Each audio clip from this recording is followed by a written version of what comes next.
குரு சேனலின் மாதங்களில் மார்கழி மக்கள் முன் ஆன்மீக பெருவிழா டிசம்பர் 20, 21, 22 வெள்ளி, சனி, ஞாயிறு மாலை 6:30 மணிக்கு. இடம் ஆண்டாள் கோவில், ஸ்ரீவில்லிபுத்தூர்.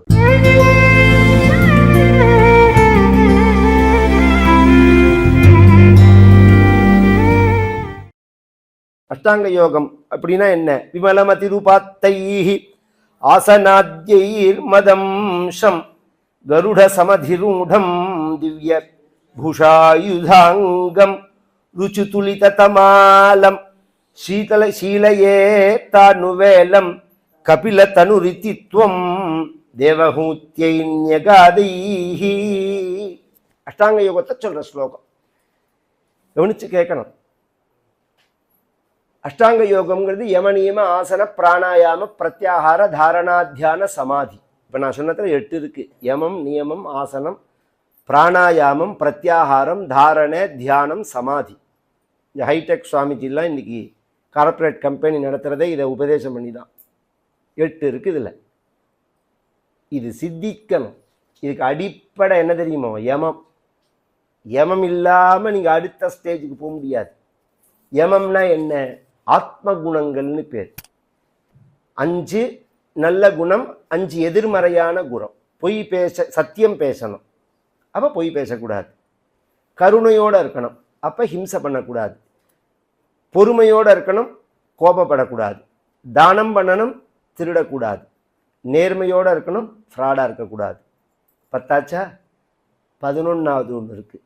பிரம்மச்சரிய நியமாதிபர் யமைஹின்னு 5வது ஸ்கந்தத்தில் சொல்கிறார். அதெல்லாம் தாண்டி வந்துட்டேன் நான் அவசரத்தில். அந்த யமத்துக்கு ஆரம்பமே எதுன்னா பிரம்மச்சரியம்ங்கிறது தான். அது சித்திக்கணும். ஆகாரமும் பிரம்மச்சரியமும் இல்லாமல் நீங்கள் என்ன வேஷம் போட்டாலும் ஃப்ராடுன்னு தான் அர்த்தம். ஆகார சுத்தி இல்லாமல் சத்வ சுத்தி ஏற்படாது, சித்த சுத்தி ஏற்படாது. பிரம்மச்சரிய நியமம் இல்லைன்னா யோக மார்க்கத்துக்கு நீங்கள் அன்ஃபிட். அது சித்திக்காம இந்த ஆத்ம குணங்கள் சித்திக்கணும். இது ஒரு பக்கம். அடுத்தது யமம், நியமம். நியமம்ங்கிறது பிராத ஸ்நானம், பல்லு தேய்க்கிறது, ஸ்நானம் பண்ணுறது. மடியாக இருக்கிறதுன்னு ஒன்று அந்த காலத்தில் தெரியும். அப்படின்னா என்னென்னு? மடின்னு ஒன்று. இப்போ மடித்து வச்சது மடிங்கிறார் மாமா. அப்படிதான் இருக்கு. ஒரு காலத்தில் கொடிமடியும்பா. ஸ்ரார்த்தத்தன்னைக்கு கொடிமடியும் கட்டிக்கக்கூடாது. கார்த்தால எழுந்து ஸ்நானம் பண்ணிவிட்டு அந்த வேஷ்டியை உணர்த்திட்டு அது காஞ்ச பிறகு 10 மணிக்கு இன்னொரு ஸ்நானம் பண்ணிவிட்டு அந்த வேஷ்டியை கட்டினா ஸ்ரார்த்தம் பண்ணணும். 2 சூரியன் பட்ட துணி மடி கிடையாது. ஆமாம், அதனால தான் 2 ஸ்நானம் ஸ்ரார்த்தத்து. தினமே 2 ஸ்நானம், ஸ்ரார்த்தத்தன்னைக்கு முக்கியமாக 2 ஸ்நானம். அதுக்கப்புறம் கொஞ்சம் நல்ல கொடி மடியாச்சு. அதுக்கப்புறம் மடியை மடித்து மடிசஞ்சியில் வச்சு ஆரம்பிப்பா. அதுக்கப்புறம் குளிச்சா மடி. கொஞ்ச காலத்தில் ட்ரெஸ்ஸு மாற்றினாலே மடின்னு ஆகிடும். நான் இப்போ ட்ரெஸ்ஸை மாற்றின வந்துட்டேன்னு சொன்னாலே மடின்னு ஆகிடும். இன்னும் அப்புறம் என்ன ஆகுமோ புரியல. நம்ம இருப்போமான்னு தெரியல. அது பிரிந்தோம். அப்புறம் எங்கே போய் முடிய போகிறதோ இது தெரியலேன்னு வச்சுக்கோங்களேன். இதில் என்ன சொல்கிறா? இந்த வெஜிடேரியனில் முட்டையை சேர்த்தா மாதிரி இப்போ என்ன சொல்கிறான்னா, எங்களை பார்த்து என்ன சொல்கிறான்? சாமி இது சுத்தபத்தமாக பண்ணினது தாங்கிறான். சுத்தபத்தம்ங்கிறதுக்கு என்ன அர்த்தம்னு நான் அவனுக்கு எப்படி புரிய வைக்கிறது? எனக்கே புரியல. சுத்தபத்தமாக பண்ணினது தான் அப்படின்னா மடின்னா அப்படி கிடையாது. என்ன பதார்த்தம், அது யார் சம்பாதிச்ச பணத்தில் வாங்கினது, அவன் எப்படி சம்பாதிச்சவன், அவன் யாரு, இத்தனை தெரியாமல் ஒரு பொருளை சாப்பிடக்கூடாது. அந்த புத்தி நமக்கும் வரும். ஆகாரத்தில் ரொம்ப ஜாக்கிரதையாக இருக்கணும். மணியானாலும் ஒரு கதை சொல்லிட்டு போகிறேன். ஒரு சன்னியாசி உத்தராத்துக்கு சாப்பிட போனார். சன்னியாசி வந்திருக்காருன்னு அவர் தீர்த்தத்துக்கு வெள்ளி டம்ளர் வச்சார். பிக்ஷாந்தனங்கள்லாம் முடிஞ்சு சன்னியாசி உத்தரவு வாங்கி கிளம்பி வெளியூர் நடந்து போயிட்டே இருக்கிறதே ஜோல்னா பைக்குள்ளே கை விட்டார். வெள்ளி டம்ளர் இருந்தது. இது எப்படி உள்ளே வந்ததுன்னு அவருக்கே புரியல. அவன் வீட்டு வெள்ளி டம்ளர் தான். திரும்பி வந்தார். அவன்கிட்ட சொன்னார், இது உன் வீட்டு வெள்ளி டம்ளர் தான், நீ ஜலம் குடிக்கிறதுக்கு எனக்கு வச்ச பிறந்த ஞாபகம் இருக்குது, ஆனால் என் பைக்குள்ளே வந்தது எனக்கு தெரியல. நான் ஒரு கேள்வி கேட்குறேன், அதுக்கு மட்டும் பதில் சொல்லு. நீ இவ்வளோ பெரிய பணக்காரனாக இருக்கியே, இந்த சொத்து உனக்கு எப்படி வந்ததுன்னு கேட்டேன். திருடிதான் ஆகும். திருடின உன் வீட்டில் ஒரு வேளை சாப்பிட்டதுக்கே எனக்கு திருடணுங்கிற புத்தி வந்துருக்கு அப்படின்னா பலன்னு அலுமினியம் பேப்பரில் ஸ்பாயிலில் கட்டி சாப்பிட்றேல அது என்ன புத்தி, அது என்ன சாப்பாடு, யார் சமைச்சது, என்ன விவகாரம்? அந்த நிதானம் வேண்டாமா? கொஞ்சமாவது நிதானம் வேண்டாமா சொல்லுங்க வாழ்க்கையில்? ஏதோ ஒரு காலத்தில் கொரோனா வந்ததுல நாங்கள்லாம் ரொம்ப சந்தோஷப்பட்டோம். ஏன்னா எல்லாரும் சமைச்சேன், நாங்கள்லாம் அவ்வளோ சந்தோஷப்பட்டோம். வேற வழியே கிடையாது, பத்தியில் சமைச்சு தான் சாப்பிட்டாகணுங்கிற மாதிரி இருந்து பத்தியில். இன்னைக்கு மதுக்கடையெல்லாம் மூடினா உடனே செத்து போடுவாங்கலாம். 10 மாதம் மதுக்கடையை மூடினானே எவன் செத்தான்? எல்லாம் ஊரை ஏமாத்துற பேச்சு. அது எல்லாம் முடியும். உலகம் எவ்வளோ சுற்றுச்சூழல் சுகாதாரமாக இருந்தது. சிலதெல்லாம் கட்டுப்பாடுக்குள்ள மிலிட்ரி ரூல் தான் சரியாக வரும், சிவில் ரூல்லாம் எடுபடாது. இங்க அந்த புத்தி வந்தது அப்படிங்கிறார். அந்த மாதிரி சில புத்திகள் மாறும் ஆகாரத்தினால. அதுலெல்லாம் கரெக்டாக இருக்கிறதுக்கு நியமம்னு பேர். அதுக்கப்புறம் ஆசனம். இந்த ஆசனத்தை தான் இவா யோகாங்கிறா. யோகாங்கிற பதமே அங்கே பொருந்தாது.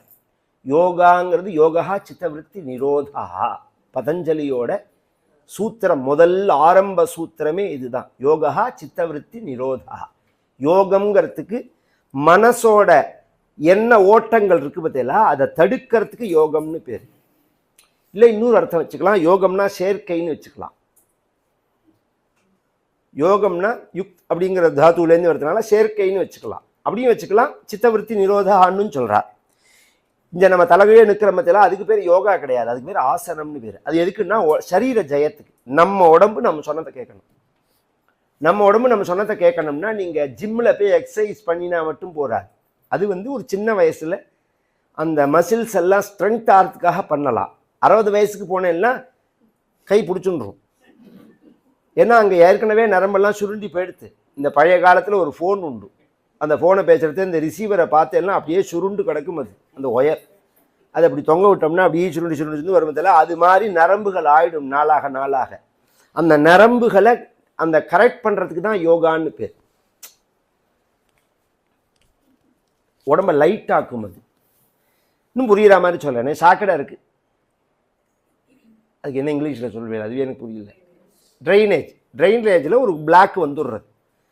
அந்த பிளாக்கை குத்தி விட்டுட்டோம்னு வச்சுக்கோங்களேன், பிளாக்கு சரியாயிடும். பிளாக்கு சரியானாலும் அது எது அடைச்சின்றதோ அதை ட்ரைனேஜை விட்டு நாம் எடுத்து போடல. கவனித்து கேட்கணும். இங்கே குத்தி விட்டது இந்த இடத்துல உள்ள பிளாக்கு சரியாச்சே தவிர அந்த குப்பை போயிட்டே இருக்கு. அதில் இந்த குத்தி விடுற மாதிரி ஆசனம்ங்கிறது, பிராணாயாமம்ங்கிறது அதை எடுத்து வெளியில் போடுற மாதிரி. பிராணாயாமைர் தகைர் தோஷான் கபிலோபதேசத்தில் பகவான் சொல்கிறான். எவ்வளோக்கு எவ்வளோ நாம் மூச்சை அடக்கி அந்த உள்ளே இருக்கிறத அதை வெளியில் கொண்டு வரமோ அப்போ உள்ளே இருக்கிற அந்த தோஷங்கள் முழுக்க வெளியில் போயிடும். மூச்சு பயிற்சியினால் உடம்பில் உள்ள எல்லா விதமான கெட்ட இதெல்லாம் வெளியில் வந்துடும். இந்த ஆசனம் பிராணாயாமம் என்னத்துக்குன்னா பிராணஜயம். சாப்பாடோ ஜலமோ யூரின் டாய்லெட்டோ நம்ம கண்ட்ரோலில் இருக்கணும். அது இயற்கையாக இருந்தாலும் நமக்கு அப்படி கிடையாது. ஒரு போர்டை பார்த்தோன்னே இந்த க்ஷணம் இங்கே போகணும்னு சாப்பிட்டே ஆகணும்னு சொல்லிட்டு அது வெறி இல்லையாது. அந்த கட்டுப்பாடு வேண்டாமா? நம்ம உடம்பு கேட்க செத்தா போடுவோம், அப்படிலாம் கிடையாது. அந்த கட்டுப்பாடு பிராணாயாம ஜெயத்தினால தான் வரும். அது பிராண ஜெயம்ங்கிறது. அதுக்கு அடுத்தது பிரத்யாகாரம்னு பேர். மனசை வெளியில் போகிற மனசை கொண்டு வரது. இப்போயே ஒரு ரூமில் உட்காந்துட்டு ஒரு குருவாயூரப்பன் படத்தை வச்சுட்டு அந்த குருவாயூரப்பனை எப்படி நம்ம உத்து பார்த்துட்டு கண்ணை மூடி நம்ம வெளியில் என்ன பார்த்தோமோ அந்த குருவாயூரப்பனை தியானம் பண்ண ஆரம்பித்தா எத்தனை செகண்ட் தெரியறதுன்னு பார்க்கணும். எத்தனை செகண்ட் நமக்கு தெரியும்? கவனித்து கேளுங்க, அப்போ தான் புரியும். அப்படியே பார்த்துட்டே வரத்தேவே குருவாயூரப்பன் அழகாக இருக்கான், அழகாக அலங்காரம் இருக்குது, நீலமேக சியாமலனாக இருக்கான், அங்கங்கே ஆபரணங்கள்லாம் இருக்குது, மேலே சம்மங்கி மாலை இருக்குது, ரோஸ் மாலை இருக்குது. நேற்றுக்கு கடத்தரவுக்கு போகிறதே சம்மங்கி அழுகி இருந்ததுன்னு அழுகின சம்மந்தியை போய் நினைக்கும். இந்த பூவை இந்த குருவாயூரப்பன்ட்ட ஆரம்பித்து மார்க்கெட்டில் போய் நிற்கும். இப்படி தான் மனசு ஒன்றை நினச்சி ஒன்றை பிடிச்சி இப்படி போகும். இப்படி வெளியில் போகிறதே முதல்ல தெரியாது. அந்த வெளியில் போகிற மனசை திருப்பி கொண்டு வரத்துக்கு பிரத்யாகாரம்னு பேர். இப்படி வெளியில் போகிற மனசை திருப்பி கொண்டு வரணும், பழையபடி ஒரு இடத்துல கொண்டு நிறுத்தணும். எப்போ வெளியில் போகிறதோ அப்போ கண்ணை திறந்து திருப்பி ரூபத்தை பார்க்கணும், திருப்பி கண்ணை மூடணும். அபியாச வைராக்கியாபியாம் தன் நிரோதா அப்படின்னு பதஞ்சலியோட சூத்திரம் இது. முதல்ல பயமாக தான் இருக்கும், ஏன்னா அந்த கண்ணை மூடி இடத்துல ஒரு ப்ராப்ளத்தை சொல்கிறேன் நான். கண்ணை திறந்தா எதிர்த்தாப்புல உள்ள தெரியும், கண்ணை மூடினா உலகமே தெரியும். ஒரு கட்டத்தில் நீங்களே கவனித்து பாருங்க, 10 செகண்ட் ஆனோடனே ஒரு தடவை கண்ணை திறந்து அந்த ரூம்லேயே ஒத்துரும் இருக்க மாட்டா, கண்ணை திறந்து ஒரு தடவை என்ன கொல்ல போச்சு, இத்தனால பார்த்து என்னத்தை கண்டோம், இப்போ கண்ணை மூடினதுனால என்ன நஷ்டமாச்சு, யாருக்காவது தோணுமா? என்னமோ கண்ணை மூடினா பெருசாக நஷ்டம் ஏற்பட்ட மாதிரி தோணும். அது மாதிரி புத்தி அதை சரி பண்ணி திருப்பி திருப்பி அந்தர்முகமாக பண்ணிக்கிறதுக்கு பிரத்யாகாரம்னு பேர். அதுலேயே ஒரு இடத்துல கண்டினியூட்டியாக ஒரு இடத்துல நிற்கிறதுக்கு தாரணேன்னு பேர். அதுலேயே ஒரு சுகத்தை அனுபவிக்கிறதுக்கு தியானம்னு பேர். அதுலேயே திரிபுட்டீகரணம் மறையறதுக்கு சமாதின்னு பேர். திரிபுட்டீகரணம்னா என்ன? தியான தியாத்ரு தியேய ரூபாய நமஹா, ரூபாயி நமஹான்னு லலிதா சகஸ்ரநாமத்தில் வருது பத்தியில. தியானம் பண்ணுறான் நான், தியானம் பண்ணுற அம்பாள், தியானம்ங்கிற கிரிய 3ஆ இருக்கு, கவனிச்சு கேட்கணும். நான், அம்பாள், தியானம்ங்கிற கர்மா, இது பேதமாக இருக்கு பத்தியில. இது ஒன்னாரத்துக்கு சமாதின்னு பேர். இது கஷ்டமாக இருக்கிறதுனால பக்தி யோகத்தை பகவான், இது அஷ்டாங்க யோகம், இப்போ பக்தி யோகத்துக்கு வரான் பகவான். மம குணகண லீலா கர்ணனைஹி கீர்த்தனாத்யைஹி மயிசுரசரிதோக பிரக்ய சித்தானுவிருத்திஹி பவதி பரமபக்திஹி சாஹி மூர்த்தியோர் விஜேத்ரி கபில தனுரிதித்வம் தேவஹூத்யகாதீஹி. இவ்வளோ கஷ்டப்பட்டு ரூம கதவை சாத்திண்டு கண்ணை மூடின்னு தியானம் பண்ணுறதை விட சுலபம் பகவத்குணம் கதை அப்படி உட்காந்து கேட்கறது. நான் சொல்ல சொல்ல சொல்ல உங்கள் மனசு வெளியில் அலைஞ்சாலும் நான் சொல்கிற பதத்தினால திரும்பும், இந்த பக்கமாக திரும்பும். முதல்ல ஆசன ஜெயம் ஏற்படுறது, உட்காந்துக்கிறோம். ஒரு சப்தத்தை கேட்கும்போது மூச்சை நிதானமாக விட்டாதான் உள்ளே வாங்க முடியும். ஒருத்தர் சொல்கிறதே நாம் மிஸ் பண்ணிட்டோன்னு வச்சுக்கோங்க, என்ன சொன்னேன் அப்படிங்கிறத நீங்கள் கவனித்து பாருங்க. மூச்சை நிறுத்திட்டு தான் கேட்போம் நாம். இந்த மூச்சை நிறுத்தினாதான் ஐகாகிரியம்னு சம்ஸ்கிருதத்தில் சொல்லுவோம்.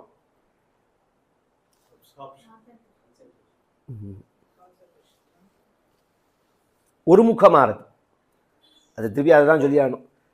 ஒரு இடத்துல குவியறது, அப்போ அப்படி தான் வரும். அந்த பிராண ஜெயம் ஆனால் தான் வரும். அது மனசு ஒன்று தான் பல இந்திரியங்கள் மூலமாக வெளியில் போகிறதுனால அது ஸ்ப்ரெட் ஆகிறது.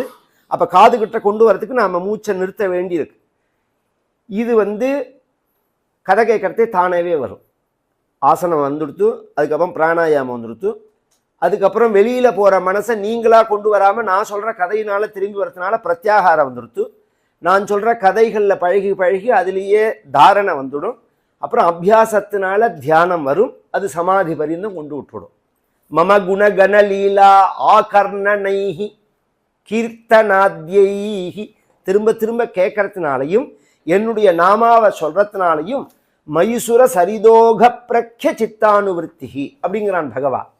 பொதுவாக காவேரியோ அல்லது கோதாவரியோ நர்மதையோ உற்பத்தி ஆகிற ஸ்டார்டிங் பாயிண்டில் பார்த்தேன்னா சின்னதாக இருக்கும். அது அப்புறம் அதை பார்த்தோம்னா பெருசாக இருக்கும், கடல் மாதிரி இருக்கும்.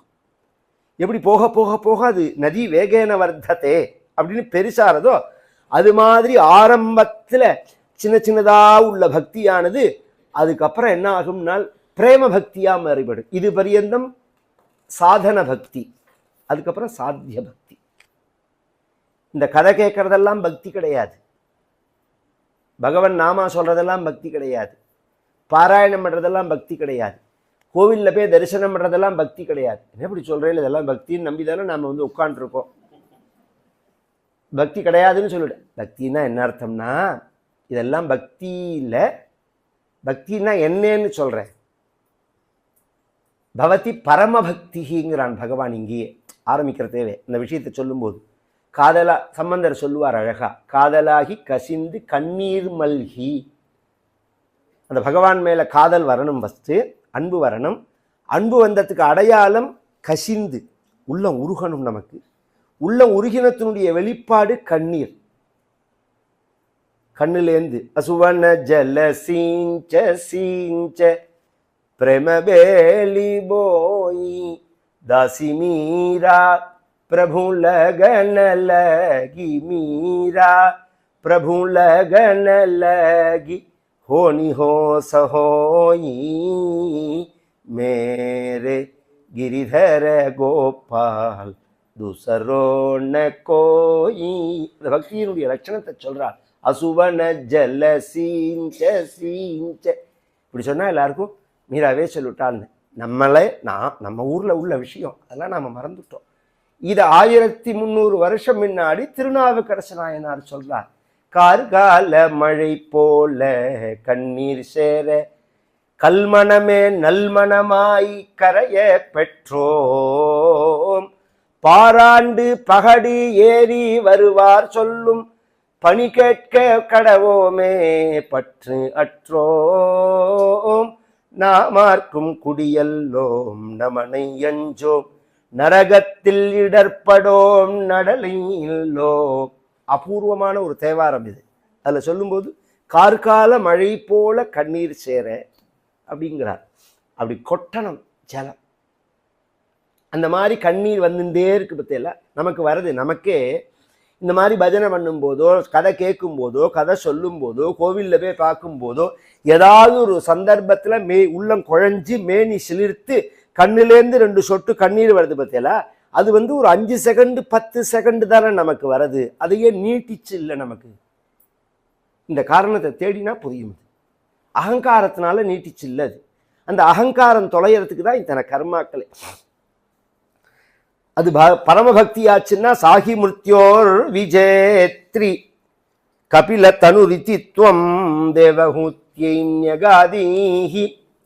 இதெல்லாம் செய்யாம ஒத்தன் ஞான மார்க்கத்திலேயோ, ஞான யோகத்திலேயோ, சாங்கிய யோகத்திலேயோ, அஷ்டாங்க யோகத்திலேயோ, கர்ம யோகத்திலேயோ ஒருத்தன் போகாம ஒருத்தன் மனிதனாக பிறந்து லோகாயதமான வாழ்க்கை வாழ்ந்து படித்து சம்பாதிச்சு வேலைக்கு போய் கல்யாணம் பண்ணிட்டு குடும்பம் பெற்று எல்லாம் பண்ணினாலும் அவனுடைய கடைசி காலம் எப்படி இருக்கும்னா அகஹ பகுலஹிம்சா சஞ்சிதார்த்தை குடும்பம் பிரதிதினமனுபுஷ்ணன் ஸ்திரீஜிதோ பாலலாலி.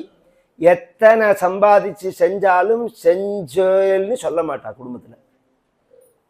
இங்க எத்தனை உழைச்சு கொட்டினாலும் ஐயோ நீ இப்படி உழைச்சியேன்னு சொல்ல மாட்டா, செய்யலேன்னு தான் சொல்லுவான். நீ என்ன செஞ்சேன்னு தான் கேட்பா. நம்மளை பார்த்து நமக்கு என்ன தோணும், நாம நன்னா செஞ்சா மாதிரி நமக்கு தோணும். அவ என்ன கேட்பா, நீ என்ன செஞ்ச அப்படின்னு கேட்பா. ஏன்னா இப்ப உலகத்துல இவர்களெல்லாம் திருப்திப்படுத்தணும்னு நினைச்சா முடியவே முடியாது. மனிதர்களை நம்மளால முழுமையா ஒரு பக்கம் திருப்திம்பா, அடுத்த நாளே திருப்தி இல்லைம்பா, செஞ்சேன்னு சொல்லுவா, செய்யலேம்பா. இந்த திருப்தி அடைய வேண்டியது பகவான் தான். நம்ம கடமை எந்த அளவுங்கிறத பார்த்து செய்யணும். குழந்தைகள் வளர்ந்து அவர்கள் காலில் ஊனிக்கிற பரியந்தம் நாம் அவர்களை வளர்க்க வேண்டியது நம் பொறுப்பு.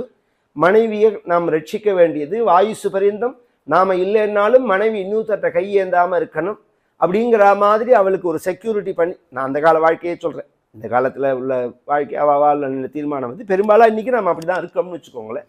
அது மாதிரி ஒரு செக்யூரிட்டியை ஏற்படுத்தி கொடுக்கறதோ இதெல்லாம் நம்மளுடைய கடமை தான். ஆனால் அதுவே தான் வாழ்க்கை இல்லை. உலகம் ரொம்ப பெருசு. எத்தனோடு தூங்குறது, குழந்தை பெற்றுக்கிறது மட்டும் வாழ்க்கை இல்லை. எத்தனை விஷயங்கள் இருக்குது உலகத்தில், எவ்வளோ பெரிய அனுபவங்கள் இருக்குது. அதெல்லாம் மிஸ் பண்ணுறோம் அறிவு இருந்து. இப்போ ஒரு நாய் மிஸ் பண்ணினதுன்னா அதுக்கு அறிவு கிடையாது. அது ப்ரோக்ராமிங் சிஸ்டத்தில் ஆகார நித்ராபய மைதுனானி சாமானிய மேத்தத்து பசுபேர் நல்லானாம்னு சாப்பிடணும், தூங்கணும், குழந்தை பெற்றுக்கணும், தன்னை காப்பாற்றிக்கணுங்கிற இந்த நாளை தவிர அதுக்கு வேற ஒன்றும் தெரியாது. நமக்கு அப்படி இல்லையே. இப்போ பிஸ்கெட்டை போட்டால் நாய்க்கு வாலாட்டின்னு வரும். கம்பை காமிச்சா ஒரு கொம்பை காமிச்சோம்னா பயந்துன்னு ஓடும். கொம்பு கஷ்டத்தை கொடுக்கும், பிஸ்கெட் சுகமாக இருக்குங்கிறது இந்த ஞானம் இருந்தால் போராது. அது நாய்க்கும் இருக்கு. இது சுகத்தை கொடுக்கும், அது கஷ்டத்தை கொடுக்குங்கிறது இல்லை. இங்கே ஒரு விஷயம் சொல்கிறேன். அந்த கம்பால் ஒருத்தர் நமக்கு பிஸ்கெட்டை கொடுக்கறதுக்கு முன்னாடி கம்பால் அடிச்சு விட்றாரு நம்மளை. திருப்பி பிஸ்கெட்டை போட்டு எல்லாம் நாய் சாப்பிட்டு போயிடும், நாம் சாப்பிட மாட்டோம். ஏன்னா இவர் ஏன் நம்மளை அடித்தார், அடித்தவர் கொடுக்கறத நாம் எப்படி அக்செப்ட் பண்ணிக்கிறது?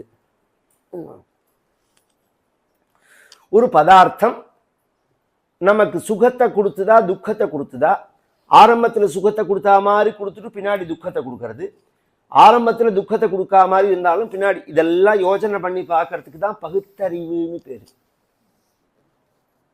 இந்த நிதானம் இல்லாம நாம நடந்துட்டோம்னா அப்ப அந்த அறிவு அடைஞ்ச அடையாளமே கிடையாது. அந்த குடும்பம் கொண்டாடாது. அகக பகு ரொம்ப கஷ்டம்னால் பகவான் அககன்னா ரொம்ப கஷ்டம். கொண்டாடவே கொண்டாடாது. வார்த்தாயாம் லுப்பியமானாயாம் ஆரத்தாயாம். ரிட்டையர் ஆனாலும் நிறுத்த மாட்டான். ரிட்டையர் ஆகிறதே ஒரு காலத்தில் வாழ்க்கைங்கிறது வேற. இப்போ மெக்காலே இந்த படிப்பு வந்ததுக்கப்புறம் கூலிக்காரனா பண்ணியிருக்கான் நம்மளை அடிமை மாதிரி. வேலைக்கு போகிறோம், அவனும் 56 வயசுன்னா 60 வயசுன்னா 62 வயசுன்னா அப்புறம் என்னமோ சொல்லிட்டு இருக்கான். நம்மளும் முயற்சி பண்ணிகிட்டே இருக்கோம் சம்பாத்தியத்துக்குன்னு வச்சுக்கோங்களேன். உழைப்பு வேற, சம்பாதிக்கணுங்கிற எண்ணம் வேற, ரெண்டுக்கும் வித்தியாசம் உண்டு. நாம் உழைச்சுன்னு இருக்கணும், சும்மா உட்காந்துருக்க கூடாதுங்கிற எண்ணம் வேற. சம்பாதிக்கியம்ங்கிறது வேற. இந்த பரப்பு பணமே இருக்கும் வாழ்க்கைன்னு நினைக்கிறவாளை சொல்கிறேன் நான். திருப்பி திருப்பி சம்பாதிக்கணும்னு நினைப்பா. சம்பாத்தியம் எப்போதும் ஒரே ஃப்ளோவாக இருக்காது. ஒரு சமயம் ஹையாக இருக்கும், ஒரு சமயம் ஸ்லோவாக இருக்கும், ஒரு சமயம் திருப்பி ஹையாகும், ஒரு சமயம் இல்லாமையே போயிடும். அந்த இல்லாமல் போனால் அப்போ என்ன ஆகும் மனசுன்னா இது இயற்கை அப்படின்னு தோணாது. ஒரு காலத்தில் கிராமத்து வாழ்க்கை வாழ்ந்த வாழை நான் சொல்கிறேன், கவனித்து கேளுங்கோ. 10 நாள் மழை பெஞ்சுதுன்னா சுட சுட வெத்த குழம்பையும் கருடாத்தையும் பொறிச்சு சாப்பிட்டுட்டு மழையை பார்த்துன்னு உட்காந்துருப்போம். ஒரு டிவி கிடையாது, ஒரு ரேடியோ கிடையாது, ஒரு இது கிடையாது, ஒரு தாயக்கட்டை, ஒரு இது ஒருத்தர் பார்த்துன்னு பாராயணங்கிறாயணம் அதுக்கு இருக்குல்ல. ஒரு பெரிய சிரமம்லாம் கிடையாது. கரண்ட்டே இருக்காது. மழை போச்சுன்னா கரண்ட்டே இருக்காது. இப்போ மழையே பெய்யாமல் 6 நாளாக மிரட்டின்னு இருக்கோம். 6 நாளாக பயமுறுத்துன்னு ஜனங்களை ஒரு வேலையும் பார்க்க விடாமல் ஒரு உருப்படியான ஒரு நல்ல நியூஸ் எதையும் சொல்லாதபடிக்கு மாற்றி மாற்றி இப்படி வரப்போகிறது, அப்படி வரப்போகிறது, இப்படி பண்ண போகிறது, பெரட்ட போகிறது. ஏன்னா பின்னாடி நீ ஆயிடுத்தேன்னு நீ சொல்லிடக்கூடாதோன்னு அதுக்காக இதெல்லாம். நீ எங்கே போனேன்னு நான் தான் முன்னாடியே சொல்லிட்டேனே உனக்கு, நீ ஏன் பைய எடுத்து வச்சுக்கலன்னு கேட்டுக்கிறதுக்கு தான் அது. இது மாதிரி சொல்லின்னு இருக்கா. இந்த பயம் இருக்குது பற்றியல்லா, வாழ்க்கையை பற்றின ஒரு பயம் இருக்குது பாருங்க. இந்த பயம் இருக்கக்கூடாது. உற்சாகமாக இருக்கணும் வாழ்க்கையை பற்றி. சம்பாத்தியம் பணமே வாழ்க்கைங்கிற எண்ணம் வரும். வந்ததுன்னா அந்த பணம் வராது, அதான் உண்மை. வரலேன்னு உடனே சம்பாதிக்கிறவனெல்லாம் பார்த்து எரிச்சலாக இருக்கும். அவன் சம்பாதிச்சு இவனை தெரியுமா சார், இவன் என்ன ஃப்ராடு பண்ணுறான், எப்படி சம்பாதிக்கிறான்னு நான் சொல்கிறேன்மா. என்னமோ கணக்கு எழுதி வச்சுட்டு இருக்கா மாதிரி இன்கம் டாக்ஸரை கொண்டு கூட யார் வேண்டான்னா. நீ பொறத்தியாரை பார்த்து நீ பொறாமப்படுறதுனால அவனோட சொத்துல 5 பைசா உன்னால் குறைக்க முடியாது. ஒரே ஒரு லாபம் தான் நமக்கு, பிளட் ப்ரெஷர் ஏறும். இந்த தர்மபுத்திரரை பார்த்து எக்ஸஸ் கேட்டுது, பொறாமைனா என்னன்னு கேட்டுது. பொறாமை அப்படின்னா என்னன்னு கேட்டுது. இது தர்மபுத்திரர் சொன்னார், பிறர் சௌக்கியமா இருக்கிறத பார்த்து நம்மளை நாம் கஷ்டப்படுத்திக்கிறதுக்கு பொறாமைன்னு பேருன்னா. அவா சௌக்கியமா இருக்கா, நீனும் சௌக்கியமா இருக்க, உனக்கு என்ன குறைச்சல்? நம்மளை நாம் கஷ்டப்படுத்திக்கிறோம், அதுக்கு பொறாமைன்னு பேர். இதெல்லாம் வரும், இந்த புத்தியெல்லாம் வரும். குழந்தைகள்லாம் திரும்பி பார்க்காது. சொன்னத்தை கேட்டுன்னு கட்டுப்பட்டு இருந்தவா யாரும் கட்டுப்பட மாட்டா. மனைவி கூட திரும்பி பார்க்க மாட்டா. 4 மணிக்கு டான்னு 3:55 காப்பி கொடுத்தாப்பா. சம்சாரம் 5 மணி ஆனாலும் பேசாமல் இருப்பா. மணி 5 ஆயிடுத்து, என்ன 5 ஆனா என்ன, இப்போ எந்த ஆஃபீஸுக்கு போகிறேன், 1/2 மணி நேரம் லேட்டாக குடித்தாதான் என்ன, இல்லை நீங்கள் போட்டுன்னு கொடுக்கக்கூடாதா, எனக்கு நான் தான் போடணும்னு இருக்கா. இதெல்லாம் நியாயமான கேள்வி தான். இதெல்லாம் தப்புன்னு நான் சொல்லவே இல்லை. இதெல்லாம் நியாயமான கேள்வி தான். இதெல்லாம் ஃபேஸ் பண்ணணும். இதே விவகாரம் தான் நடக்கும். போது முடிஞ்சா எதுக்க போனையா ஆரம்பித்த உடனே இந்த கோர்ட்டாவது 10 மணிக்கு தான் ஆரம்பிக்கும். இந்த காலங்காலத்தில் 5-6 மணிக்கே கோர்ட் ஆரம்பம். இப்படி தான் இருக்கும் வாழ்க்கை. ஒரு பூஜையை பண்ணோம், ஜபம் பண்ணோம், பாராயணம் பண்ணோம், அனுஷ்டானம் பண்ணோம், ஏதோ ரசமோ அன்னமோ ஏதோ ஒரு கஞ்சியோ குடிச்சிட்டு பேசாமல் இருந்தோம்னு அப்படி தோன்றத. எப்போ பாரு நோண்டிகிட்டே இருந்தால் கோபம் வருமா வராத சொல்லுவோம். உங்கள் வேலையை நீங்கள் பார்க்கக்கூடாதா, நான் எத்தியோ விட்டுட்டு போகிறேன்னு தானே சொல்லுவா. எரிச்சல் தானே வரும். எனக்கு ஒன்றும் வேலை இல்லையா தானே இந்த பிரச்சனை. எனக்கு ஒன்றும் ஒரு ஏதாவது ஒரு அபியாசம் வச்சிருந்தா புரியும் நான் சொல்கிறது. ஒரு ஜபம் பண்ண மாமி எப்படி ஏற்படுத்தி கொடுத்துட்டு போயிருக்கா. ஜம்னு ஒரு பாராயணம், ஜபம், அனுஷ்டானம், இப்படி தானே நம்ம பெரியவாள்லாம் இருந்தா. அதுதான் பழகிக்கணும். கஷ்டப்படணும்னு சொல்லிட்டு பகவான் சொல்லி இந்த கதானுகதி சொல்கிறார். ஜீவனுடைய கதானுகதி சொல்லி கடைசியில் முடிச்சு பக்தி யோகம்தான் சுலபமானது, என் சரணத்தை பிடிச்சிருந்தா கரையேறலாம்ங்கிறதே அப்போ தேவகூதி சொல்கிறாள். தேவகூதியோட சரீரம் ஒரு நதியாக போச்சு. ஏன்னா அங்கே பகவான் எப்படி சொல்லிட்டு வந்தான்னா, இந்த பக்தியை நீ வளர்த்துட்டேன்னா, அன்பை வளர்த்துட்டேன்னா இந்த அன்பு எப்படி விரிவடையும் அப்படின்னா, யாரை பார்த்தாலும் அன்பா இருக்கணும்னு தோணும். ஃபர்ஸ்ட் பக்தி வந்தா இவர்கள் வேண்டாதவர்கள் வேண்டியவர்கள் அப்படியே என்ன வராது. யாராவது ஒருத்தர் கஷ்டப்பட்டா அப்படியே நம்ம மனசு உருகும். ஐயோ அவளுக்கு ஒரு உதவி பண்ணணும் அப்படின்னு தோணும். இதெல்லாம் ஆரம்ப நிலை. அதுக்கப்புறம் என்ன ஆகும்னா, யாரை பார்த்தாலும் பகவானா தோணும். ஒரு நாய் நெறியை பார்த்தாலும் பகவானா தோணும். இந்த ஒரு நிலை அடையணும்.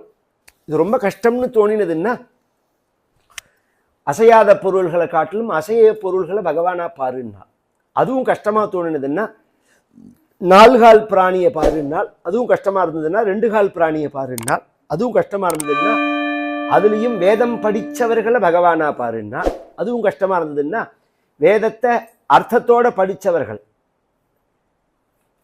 அவர்களை பகவானா பாருன்னா அதுவும் கஷ்டமா இருக்குன்னா, தான் படித்ததை பிரத்யாருக்கு எடுத்து சொல்றார்கள். அர்த்தஜாத்து சம்சயச்சேத்தா ததஸ்ரேயான் ஸ்வகர்ம கிருத். இதெல்லாம் பாகவதத்தில் உள்ள விஷயம். எவன் பிரத்யாருக்கு சந்தேகம் போக எடுத்து சொல்றானோ அவனை பகவானா பாருன்னா. அது மட்டும் இல்லை, எந்த தர்மங்களை பிரத்யாருக்கு சொல்றானோ அந்த தர்மங்களை தன் வாழ்க்கையில எவன் கடைபிடிக்கிறானோ அவனை பகவானா பாரு. இதை விட உயர்வு என்ன அம்மா தெரியுமா அம்மா? எந்த தர்மங்கள்ல லோகக்ஷேமமான தர்மங்களை ஒருத்தன் கடைபிடிக்கிறானோ அந்த தர்மங்களுடைய பலனை எதிர்பார்க்காம எவன் கடைபிடிக்கிறானோ அவன் தான் பகவானுடைய வடிவம் அப்படின்னு உடனே தேவகூதி கேட்கிறாள். பலனை எதிர்பார்க்காம தர்மம் பண்ணணும்னா, உங்க அப்பாவுக்கு நான் 1000 வருஷம் பணிவிட பண்ணணும். ஒரு நாள் 2 நாள் இல்லை, நான் எந்த பலனையுமே எதிர்பார்க்கலையே. அந்த தர்ம பலன்கள் எல்லாம் என்ன பண்றதுன்னா, தஸ்மாத்து மையர்பிதா சேஷ கிரியார்த்தாத்மா நிரந்தரா. பகவான் அப்பதான் சொல்றா, அப்படி நீ உபதேசம் அந்த சிசுரூஷ நீ பண்ணினத்தினாலதான் எந்த கர்மயோகம் பக்தி யோகம் ஞான யோகத்தினால என்ன அடையணும்னு சாஸ்திரங்கள்லாம் சொல்றதோ அதை நானே உனக்கு உட்காத்தி வச்சு உபதேசம் பண்றேன் சொல்லிட்டு, அந்த கர்ம பலனெல்லாம் கொடுக்க வேண்டியது இந்த கைதாம்மா அப்படின்னு பகவான் காமிச்சு, அவளுடைய கர்ம பலனை நாராயணாயேது சமர்ப்பயாமின்னு நாம ஜலத்தை பூமியில விடுறோம், பகவான் கையிலேயே வாங்கிக்கிறான். 2 பேர்கிட்ட பகவான் நேரடியா வாங்கினான். ஒன்று கர்ணன், இன்னொன்று தேவகூதி. தேவகூதியானவள் அவளுடைய சரீரம் ஒரு நதியா கிளம்பி போச்சு. இந்த சரித்திரத்தை முடிக்கும் போது நாராயண பட்டத்திரி சொல்றார், பரமகிம் பூத்யா பதாம்போஜ பக்திம் சகல பய வினேத்ரீம் சர்வ காமோபநேத்ரீம் வதசி கலு திருடந்த்வம் த்வத்விதூயாமயான்மே குரு பவன புரேசா தொய்யுபாதத்ஸ்வபக்திம். குருவாயிரப்பா, நீ பொய் சொல்ல மாட்ட, பகவான் பொய் சொல்ல மாட்ட, அதுவும் பெண்கள்கிட்ட பொய் சொல்ல மாட்ட, அதுவும் 10 மாதம் குடியிருந்த கோவிலான அம்மாட்ட பொய் சொல்ல மாட்ட. அம்மாட்ட நீ என்ன சொன்ன? என்னோட பக்தியானது சகல பயவினேத்ரீம் சர்வ காமோபநேத்ரீம், மரணாதி சகல பயங்களை போக்கி மோக்ஷாதி சகல ஸ்ரேயஸ கொடுக்கக்கூடியது அப்படின்னு சொன்ன அந்த வார்த்தையை வதசி கலு திருடந்த்வம், அந்த வார்த்தையை இருக்க பிடிச்சுன்னுட்டே உன் சரணத்துல பக்தி பண்றேன்னு சொல்லி